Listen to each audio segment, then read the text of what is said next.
नमस्ते। आज हम श्रीमद् भगवद गीता का तीसरे अध्याय का श्रवण करेंगे। तो आइए शुरुआत करते हैं। अथ तृतीयो अध्याय। अर्जुन उवाच ज्यायसि चेत कर्मणस्ते मता बुद्धि जनार्दन तक्किं कर्मणि घोरे मां नियोजिष्यसि केशव। अर्जुन बोले, हे जनार्दन, यदि आपको कर्म की अपेक्षा ज्ञान श्रेष्ठ मान्य है तो फिर हे केशव, मुझे भयंकर कर्म में क्यों लगाते हैं। व्यामिश्रेण वाक्येन बुद्धि मोह यसी में तदेकम वद निश्चयेन श्रेयो हमापुन्याम। आप मिले हुए से वचनों से मेरी बुद्धि को मानो मोहित कर रहे हैं, इसीलिए उस एक बात को निश्चित करके कहिए जिससे मैं कल्याण को प्राप्त हो जाऊं। श्री भगवान उवाच लोके इस्मिनि द्विविध्या निष्ठा पुरा प्रोक्ता मया नघ ज्ञान योगेन सांख्यानाम कर्म योगेन योगिनाम। श्री भगवान बोले, हे निष्पाप, इस श्लोक में दो प्रकार की निष्ठा मेरे द्वारा पहले कही गई है। उनमें से सांख्य योग की निष्ठा तो ज्ञान योग से और योग्यों की निष्ठा कर्म योग से होती है। न कर्मान मानरभ्येत्र कर्मय पुरुष श्रुते न च सनसनादेव सिद्धिम समधि गच्छति। मनुष्य न तो कर्मों का आरंभ किए बिना निष्कर्मता को यानी योग निष्ठा को प्राप्त होता है और न कर्मों के केवल त्याग मात्र से सिद्धि यानी सांख्य निष्ठा को ही प्राप्त होता है। न ही कश्चिद क्षणमपि जातु तिष्ठेत कर्म कृत कार्यते हावश्य कर्म सर्व प्रकृति जे गुणे। निसंदेह कोई भी मनुष्य किसी भी काल में क्षण मात्र भी बिना कर्म किए नहीं रहता, क्योंकि सारा मनुष्य समुदाय प्रकृति जनित गुणों द्वारा परवश हुआ कर्म करने के लिए बाध्य किया जाता है। कर्मे इंद्रियाणि संयमस्य य अस्तो आस्ते मनसा स्मरणः इंद्रिया अर्थ विमूढ़ात्मा मिथ्याचारस्य उच्यते। जो मूढ़ बुद्धि मनुष्य समस्त इंद्रियों का हठ पूर्वक ऊपर से रुक कर मन से उन इंद्रियों के विषयों का चिंतन करता रहता है वह मिथ्याचारी अर्थात दंभी कहा जाता है। यस्वी इंद्रियाणि मनसा नियम्य भारते अर्जुन कर्मेन्द्रिय कर्मयोगमसक्तः स विशिष्यस्ते। किंतु हे अर्जुन, जो पुरुष मन से इंद्रियों को वश में करके अनासक्त हुआ समस्त इंद्रियों द्वारा कर्म योग का आचरण करता है वही श्रेष्ठ है। नियतम कुरु कर्म त्वं कर्म ज्या हा कर्मणः शरीर यात्रा पे च तेना प्रसिद्धिक द कर्मण। तू शास्त्र विहित कर्तव्य कर्म कर, क्योंकि कर्म ना करने की अपेक्षा कर्म करना श्रेष्ठ है तथा कर्म ना करने से तेरा शरीर निर्वाह भी नहीं सिद्ध होगा। यज्ञार्थ कर्म नेत्र लोकोयम कर्म बंधन तदर्थ कर्म कौन्तेय मुक्त संग समाचर। यज्ञ के निमित्त किए जाने वाले कर्मों से अतिरिक्त दूसरे कर्म में लगा हुआ ही यह मनुष्य समुदाय कर्म से बंधता है। इसीलिए हे अर्जुन, तू आसक्ति से रहित होकर उस यज्ञ के निमित्त ही भली भांति कर्तव्य कर्म कर। स यज्ञ प्रजा सृष्टा पुरोवाच प्रजापति अनेन प्रसविद्ध में स वशिष्ठ कामधुक। प्रजापति ब्रह्मा ने कल्प के आदि में यज्ञ सहित प्रजाओं को रचकर उनसे कहा कि तुम लोग इस यज्ञ के द्वारा वृद्धि को प्राप्त हो और यह यज्ञ तुम लोगों को इच्छित भोग प्रदान करने वाला हो। देवान भावयात यतानेन ते देवा भावयन्तु व परस्परम भावयन्त श्रेय परमावस्थ यथ। तुम लोग इस यज्ञ के द्वारा देवताओं को उन्नत करो, वे देवता तुम लोगों को उन्नत करें। इस प्रकार निस्वार्थ भाव से एक दूसरे को उन्नत करते हुए तुम लोग परम कल्याण को प्राप्त हो जाओगे। इष्टा भोगान्यद्वो देवा दास्यन्ते यज्ञ भावितः तदेता प्रदाभेयो यो भोक्ते स्तेन ये वसम। यज्ञ के द्वारा बढ़ाए हुए देवता तुम लोगों को बिना मांगे ही इच्छित भोग निश्चय ही देते रहेंगे। इस प्रकार उन देवताओं के द्वारा दिए हुए भोगों को जो पुरुष उनको बिना दिए स्वयं भोगता है वह चोर ही है। यज्ञ शिष्टनी तन संतो मुच्यन्ते सर्वकिली स्वे से भुज्यते ते त्वघम पापा ये पच्यन्ते कारणात्। यज्ञ से बचे हुए अन्न को खाने वाले श्रेष्ठ पुरुष सब पापों से मुक्त हो जाते हैं और जो पापी लोग अपना शरीर पोषण करने के लिए ही अन्न पकाते हैं वे तो पाप को ही खाते हैं। अन्नादभन्ति भूतानि पर्जन्य यात्र संभव यज्ञादोभति प्रजन्य यज्ञ कर्म समुद्धव। कर्म ब्रह्मोदव विधि ब्रह्माक्षर समध्वम तस्मा सर्वगत ब्रह्मा नित्यम यज्ञ प्रतिष्ठितम। संपूर्ण प्राणी अन्न से उत्पन्न होते हैं। अन्न की उत्पत्ति वृष्टि से होती है, वृष्टि यज्ञ से होती है और यज्ञ विहित कर्मों से उत्पन्न होने वाला है। कर्म समुदाय को तू वेद से उत्पन्न और वेद को अविनाशी परमात्मा से उत्पन्न हुआ जान। इससे सिद्ध होता है कि सर्वव्यापी परम अक्षर परमात्मा सदा ही यज्ञ में प्रतिष्ठित है। एवं प्रवर्तितम चक्रम नानुवर्तयति यह अघाय वायुरिंद्रियाणां मोघम पार्थ सजीवति। हे पार्थ, जो पुरुष इस श्लोक में इस प्रकार परंपरा से प्रचलित सृष्टि चक्र अनुकूल नहीं बरतता, अर्थात अपने कर्तव्य का पालन नहीं करता, वह इंद्रियों के द्वारा भोगों में रमन करने वाला पापयायु पुरुष व्यर्थ ही जीता है। यस्वा तमरितमतिरेव स्यादमृतश्च मानवः आत्मनेव च संतुष्टः तस्य कार्य न विद्यते। परंतु जो मनुष्य आत्मा में ही रमन करने वाला और आत्मा में ही तृप्त तथा आत्मा में ही संतुष्ट हो, उसके लिए कोई कर्तव्य नहीं है। नैव तस्य कृतेनार्थो न कृतेनः कश्चन न चास्य सर्वभूतेषु कश्चिदर्थे व्यापस्त्रे। उस महापुरुष का इस विश्व में न तो कर्म करने से कोई प्रयोजन रहता है, न कर्मों के न करने से ही कोई प्रयोजन रहता है, तथा संपूर्ण प्राणियों में भी इसका किंचिन मात्र भी स्वार्थ का संबंध नहीं रहता।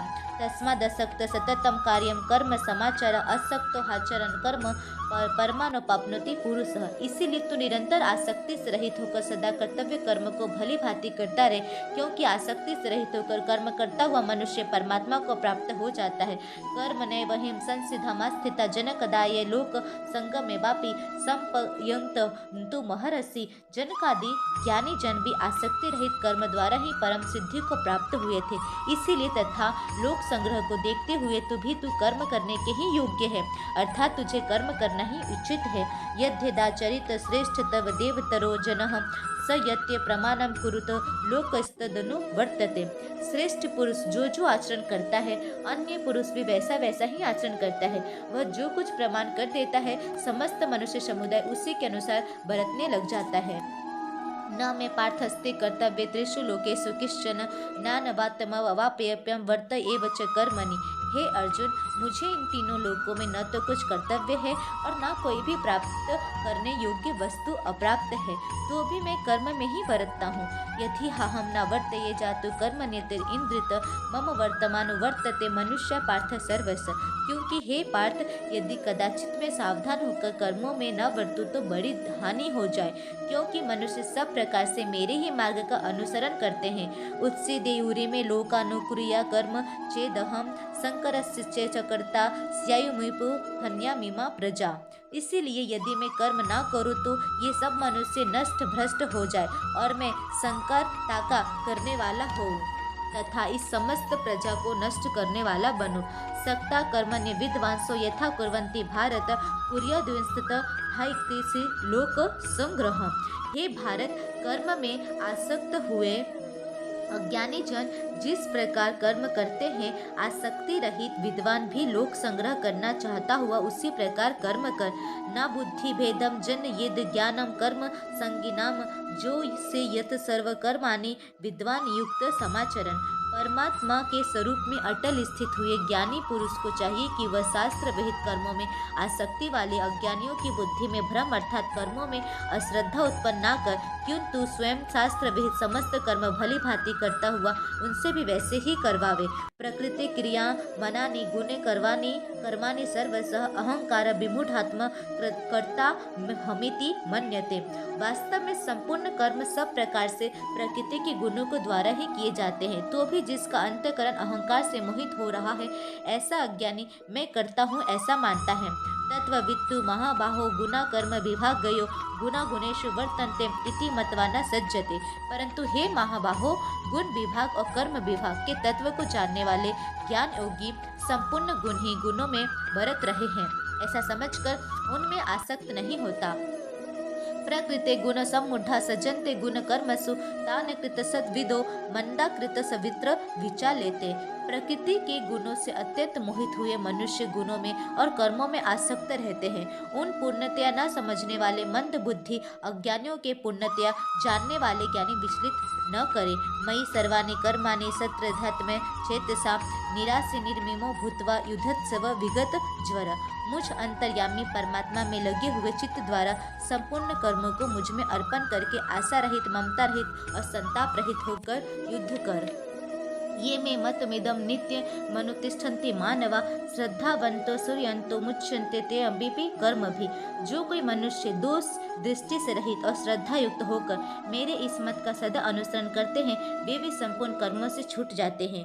ये त्वेदत भुष्यन्ते नानुतिष्ठन्ते मे मतम सर्वज्ञान विमूढ़स्तवा विद्धि नष्टा न चेतस।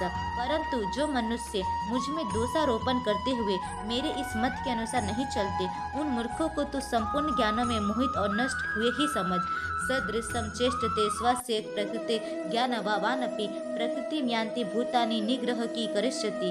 सभी प्राणी प्रकृति को प्राप्त होते हैं अर्थात अपने स्वभाव के परवश हुए कर्म करते हैं। ज्ञानवान भी अपनी प्रकृति के अनुसार चेष्टा करते हैं फिर इसमें किसी का हट क्या करेगा। इंद्रियेन्द्रिय स्वार्थे राग द्वेष व्यवस्थितो तरियोनम वसमागच्छितो हास्य परिपंथिनो। इंद्रिय के अर्थ में अर्थात प्रत्येक इंद्रिय के विषय में राग और द्वेष छिपे हुए स्थित है। मनुष्य को उन दोनों को वश में नहीं होना चाहिए क्योंकि वे दोनों ही इसके कल्याण मार्ग में विघ्न करने वाले महान शत्रु हैं। श्रेयान स्वधर्म विगुणो पराधर्म वस्तुतात स्वधर्मे निधानम श्रेयम परधर्मो भयावह। अच्छे प्रकार आचरण में लाए हुए दूसरों के धर्म से गुण रहित भी अपना धर्म अति उत्तम है। अपने धर्म में तो मरना भी कल्याणकारक है और दूसरों के धर्म भय को देने वाला है। अर्जुन उवाच अथ केनो प्रयुक्तम पापम चरिति पुरुष अन्य क्षत्रपि वार्ष्णेय बलादिव नियोजित। अर्जुन बोले हे कृष्ण तो फिर यह मनुष्य स्वयं ना चाहता हुआ भी बलात् लगाए हुए की भांति किससे प्रेरित होकर पाप का आचरण करता है। श्री भगवान उवाच काम ऐसे क्रोध ऐसे रजगुण समधुवम महासनो महापापमा विध्यनि में वैरिणम। श्री भगवान बोले रजोगुण से उत्पन्न हुआ यह काम ही क्रोध है। यह बहुत खाने वाला अर्थात भोगों से कभी ना अघाने वाला और बड़ा पापी है। इसको ही तू इस विषय में वैरी जान। धूमेन व्रियते वही याथ दर्शो मलेन च यथो बलवेनावृतो गर्भस्तथा तेने दमावृतम। जिस प्रकार धुएं से अग्नि और मैल से दर्पण का ढका जाता है जिस प्रकार जेठ से गर्भ ढका रहता है वैसे ही उस काम के द्वारा यह ज्ञान ढका रहता है। आवृतम ज्ञान में तेन ज्ञानिनो नित्य वैरिना काम रूपेण कौन्ते दुष्पुरेण नानलेन च। और हे अर्जुन इस अग्नि के समान कभी न पूर्ण होने वाले काम रूप ज्ञानियों के नित्य वैरी के द्वारा मनुष्य का ज्ञान ढका हुआ है। इंद्रियाणि मनोबुद्धिरस्य धिष्ठा नुमच्यते एतैर्विमोह यस्य ज्ञानमावृत्य देहिनम्। इंद्रिया मन और बुद्धि ये सब इसके वास स्थान कहे जाते हैं। यह काम इन मन बुद्धि और इंद्रियों के द्वारा ही ज्ञान को आच्छादित करके जीवात्मा को मोहित करता है। तस्मात् इंद्रियान दो यदो नियम्य भरत सर्व पापमानं प्रजहिहोनं ज्ञान विज्ञान नाशनम। इसीलिए हे अर्जुन तू पहले इंद्रियों को वश में करके इस ज्ञान और विज्ञान का नाश करने वाले महान पापी काम को अवश्य ही बलपूर्वक मार डाल। इंद्रियाणि परानिहुरेन्द्रिय परम मनः मनसस्तु परा बुद्धिर्यो बुद्धि परस्तस्तु स। इंद्रियों को स्थूल शरीर से पर यानी श्रेष्ठ बलवान और सूक्ष्म कहते हैं। इन इंद्रियों से पर मन और मन से भी पर बुद्धि है और जो बुद्धि से भी अत्यंत पर है वह आत्मा है। एवं बुद्धे परम बुद्धत्व संस्तव मानत्माना जहि शत्रुम महाबाहो काम रूपम दुरासदम। इस प्रकार बुद्धि से पर अर्थात सूक्ष्म बलवान और अत्यंत श्रेष्ठ आत्मा को जानकर और बुद्धि के द्वारा मन को वश में करके हे महाबाहो तू इस काम रूप दुर्जय शत्रु को मार डाल। ओम तत्सदिति श्री भगवद गीता सुपनिषत्सु ब्रह्मा विद्या योग शास्त्रे श्री कृष्ण अर्जुन संवाद कर्म योगो नाम तृतीयो अध्याय।